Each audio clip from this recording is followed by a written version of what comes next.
ये जितने भी घर आपको दिख रहे हैं ये सारे के सारे कूड़े के ऊपर बने हुए हैं और ऐसे ना जाने कितने ही घर हैं जिनके ठीक सामने नाला है।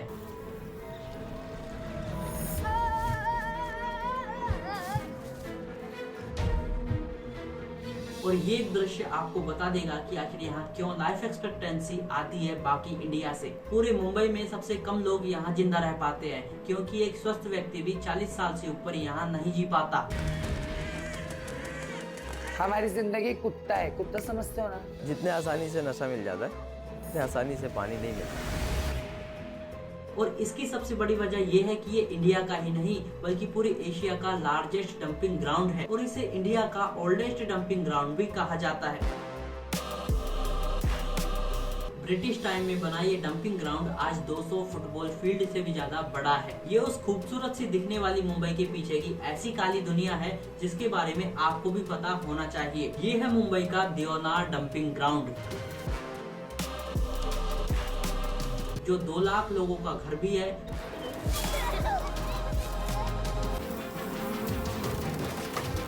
और यहाँ के हर एक घर लोहे की टीन से बने हुए हैं जो बारिश के टाइम में टपकते भी हैं। इन घरों के छोटे छोटे कमरों में 6-7 लोग तक रहते हैं। यहाँ ज्यादातर लोग अपने घरों का खर्चा चलाने के लिए कपड़ों में शीशे लगाने का काम करते हैं जिन्हें हर एक कपड़े का 6 से 8 रुपए मिलते हैं।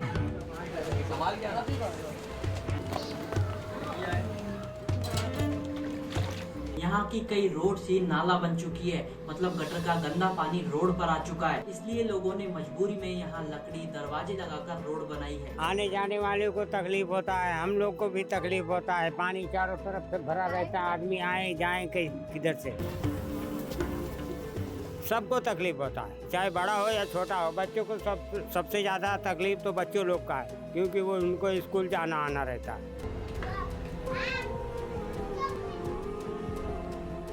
मैं 1.5 साल तब से मेरा पैर खराब हो चुका है। बहुत मुश्किल होती है चलने की। देखो पाइप देखिए, गंदगी देखिए ना, आप गंदगी देख सकती है। और कीड़े मकोड़े ऐसे रेंगते रहते हैं यहाँ पे, छुए हुए बहुत है, खड्डा खुदा है यहाँ पे, ऐसे बहुत परेशानी है।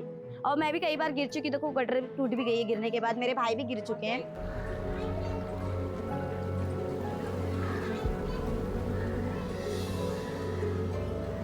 और अभी आप जिसे गंदा नाला समझ रहे हैं वो पहले इतना गंदा नहीं था, वो बिल्कुल साफ था। ये बहुत क्लीन था, ये बहुत साफ पानी था। मैंने इससे पहले बताया कि 2 बड़ी नाव शिप एक साथ जाती थी। अब सिर्फ कचरे के अलावा कुछ नहीं बचा यहाँ पे। लेकिन इस नाले की गंदगी से यहाँ के लोग बीमारी से घिरे रहते हैं। एक दिन बुखार आया तो एक डॉक्टर के पास वाके गए तो उस डॉक्टर ने एक इंजेक्शन दे दी पोलियो की।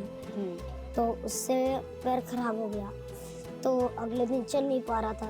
तो उसको पुलिस मतलब जेल में लेके चली गई और बोले जब तक ये बच्चे सही नहीं होगा तब तक जेल में रहोगे।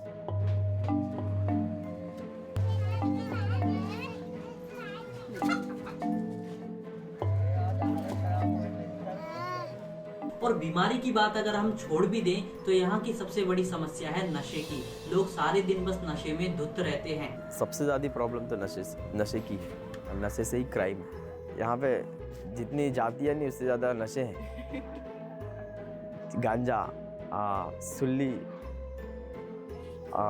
ड्रग्स, वाइट वाला ड्रग्स तक यहाँ पे पहुँच गया है। सिर्फ नशे की परेशानी है। नशा नहीं करेगा तो बात अच्छे करेंगे, काम धंधे पर जाएंगे। नशा में मशहूर रहेंगे तो कहाँ काम दिखेगा, कहाँ वो बात अच्छा से करेंगे। वही हमारा बुढ़ा नशा में फाइट मार दिया तो आँख खत्म हो गया।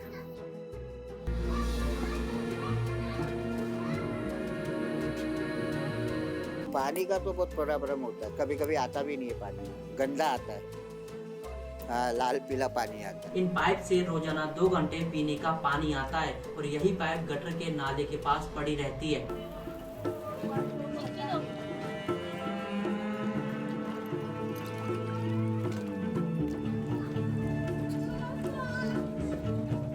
आज भी मैडम मैं भीख मांगती हूँ। ये घर भी मेरा चंदे में बना है। हम जहाँ हमारे घरों में बहुत आराम से रहते हैं और ये सपना देखते हैं कि एक दिन बहुत बड़ा घर बनाएंगे, तो वहीं यहाँ के लोगों के लिए घरों की परिभाषा कुछ अलग है। बड़े लोग जो है पैसे वाले हैं, उनका सपना बहुत बड़ा है। हमारा सपना छोटा है। 2004 में रूम टूटे थे तो 2004 में हमारी लड़ाई चालू हुई थी। मेरा वही बोलना है भाई, अगर जो तुझे तोड़ना है, गरीबों को उजाड़ना है, तो सबसे पहले गरीबों को मार दो। वैसे भी तो मरे पड़े हैं गरीब। मच्छर की वजह से मेरे को 10 दिन में एडमिट होना पड़ता है दवा खाने में, क्योंकि मच्छर काटता है। टाइफाइड मलेरिया हो जाता है मुझे हमेशा। अकेली हूँ, बीमारी है। और एक बेटा था, वो फांसी लगा के मर गया, छोटा। और जो है वो अपने में है, हमको ऊपर वाला है, बस और कुछ नहीं बेटा। आइए आपको लेकर चलते हैं उन लोगों के घर में जो दियोनार डंपिंग ग्राउंड के ऊपर बने हैं।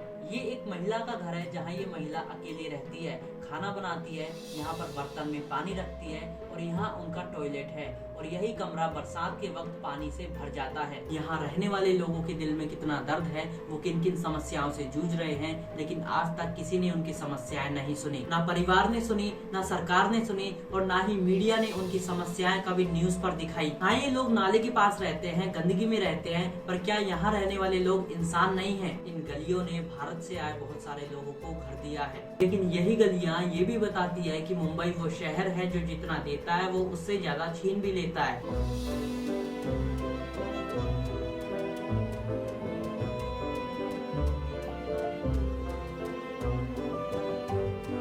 अब इस जगह के बारे में इतनी सारी बातें करने के बाद ये तो साफ हो ही जाता है कि यहाँ पर रहना डेडली और डेंजरस है। लेकिन आयरनी ये है कि सरकार ने ये डिसाइड किया है कि यहाँ का जो 300 एकड़ का पहाड़ है उसमें से 124 एकड़ को साफ करके यहाँ पर धारावी से यानी कि दूसरे स्लम के लोगों को यहाँ पर लेकर आएंगे। मतलब यहाँ से लोगों को हटाने के बजाय यहाँ पर लोगों को लाके खतरे में डालेंगे।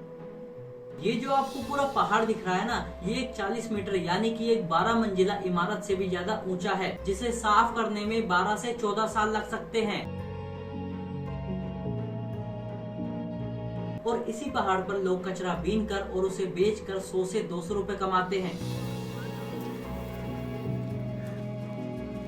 लेकिन ये काम आसान नहीं है, यही करने में कई लोगों ने अपनी जान गंवाई है। कुछ लोग तो बुलडोजर के नीचे आ गए और कई लोग बहुत सारी चोटों के शिकार हुए हैं।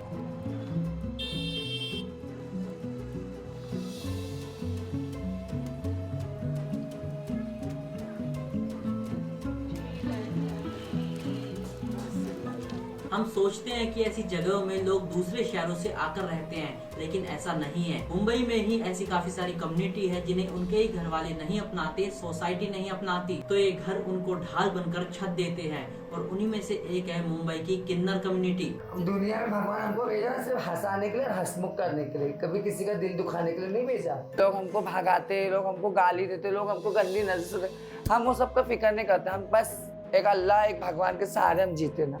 लोगों ने नहीं अपनाए, ना कोई रिश्तेदार, ना भाई बहन। यहाँ समस्याएं बहुत सारी हैं, तो यहाँ ऐसे लोग भी हैं जो उन इश्यूज से गाने लिखकर रैप बनाते हैं और उन इश्यूज को पूरी दुनिया तक पहुँचाते हैं। शुरू ज़मीं से लेकर सफ़र है आसमां का, कलम की ये कला है सुकून आत्मा का। अंधेरा जिंदगी में रात रोशनी है, मुझे रुकने न देता है साथ साथ माँ का। उम्र की बात ना लोगों से रखती फासला मैं, जो पीठ पीछे कहते जो भी कहती आज ना मैं। सवाल मुझसे करते पर जवाब सुनते नहीं, हाँ काफ़ी जानूँ मैं भी लेकिन खोलूँ राजनामा। जब मैं 5 साल की थी तब से मैंने डायरी लिखना स्टार्ट किया था, क्योंकि मैं अकेली थी, मेरे दोस्त नहीं थे। और फिर उसके बाद वो चीज़ आर्ट फॉर्म में आने लगी, वो डायरी लिखने का तरीका, वो पोइट्री लिखना। उसके बाद मैंने रैप करना स्टार्ट किया। मेरे फादर तो बहुत प्राउड करते हैं, उनके लिए बेटा हूँ मैं। वो हमेशा मुझे पिकअप करने आते हैं रात को, जब भी परफॉर्मेंस हो ख़त्म हो जाती है। परफॉर्मेंस में नहीं आते और मुझे लगता है अच्छा ही है, मतलब उन्हें तब तक परफॉर्मेंस में नहीं आना चाहिए मेरी, तब तक कुछ बहुत ज़्यादा बड़ा ना हो, तब तक लाखों की भीड़।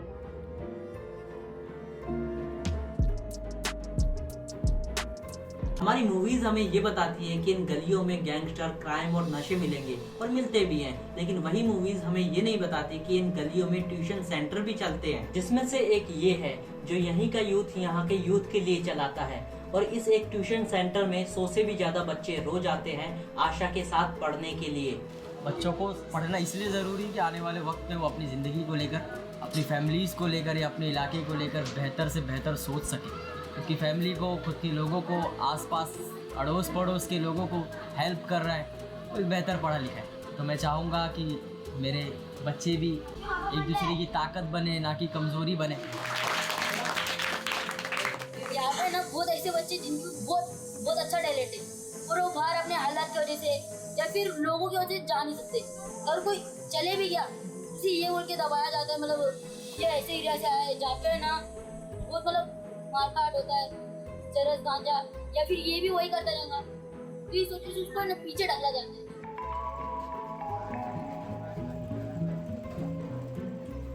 अब बारी है लास्ट क्वेश्चन की। द लास्ट क्वेश्चन इज कि सरकार यहाँ के लोगों पर, उनकी समस्याओं पर ध्यान क्यों नहीं दे रही? क्या यहाँ बदलाव की उम्मीद नहीं?